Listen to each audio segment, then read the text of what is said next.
भवन ग्रामपंचायत प्रशासनाचा कारभार वाऱ्यावर. संतप्त महिलांचा हंडा मोर्चा. ग्रामपंचायतीला ठोकले टाळे. सिल्लोड तालुक्यातील भवन येथील ग्रामपंचायत प्रशासनाच्या अनास्थेमुळे गेल्या महिनाभरापासून ग्रामस्थ भीषण पाणी टंचाईचा सामना करत आहेत. कर भरूनही पाण्यासाठी वणवण भटकंती करावी लागत असल्याने संतप्त झालेल्या महिलांनी मंगळवारी ग्रामपंचायतीवर हंडा मोर्चा काढत प्रशासनाचा निषेध केला. मागण्या मान्य होत नाही तोपर्यंत कार्यालयाचे टाळे न उघडण्याचा पवित्रा महिलांनी घेतला आहे. गावातील 80 ते 90% नागरिकांनी नळपट्टी आणि घरपट्टीचा कर भरलेला आहे.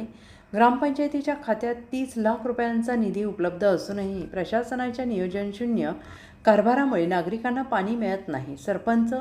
उपसरपंच भारती जाधव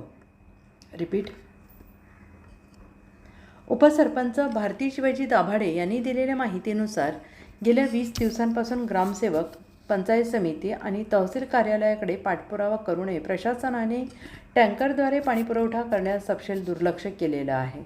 प्रशासनाच्या या निष्क्रियतेमुळे महिलांचा संयम सुटलेला आहे आणि त्यांनी ग्रामपंचायत कार्यालयाला कुलूप ठोकून आपला रोष व्यक्त केला. रामदास पाटील साळवे यांनी सामाजिक बांधिलकी, प्रशासकीय यंत्रणा हतबल ठरली असताना गावातील सामाजिक कार्यकर्ते रामदास पाटील साळवे हे गेल्या 10 वर्षांपासून आपल्या खाजगी मालकीच्या बोअरवेलवरून नागरिकांना विनामूल्य पाणी पुरवठा करत आहेत.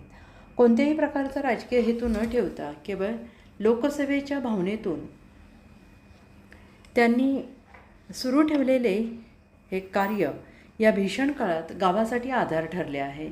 एका बाजूला प्रशासनाचा पाणी दुष्काळ, दुसऱ्या बाजूला साळवे यांची सेवावृत्ती असा विरोधाभास सध्या भवनमध्ये चर्चेचा विषय ठरतो आहे.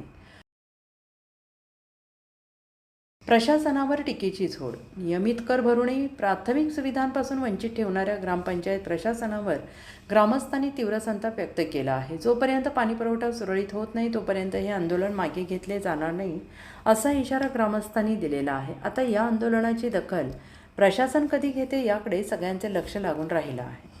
अजिंक्य महाराष्ट्र न्यूजसोबत प्रतिनिधी योगेश पालतकर.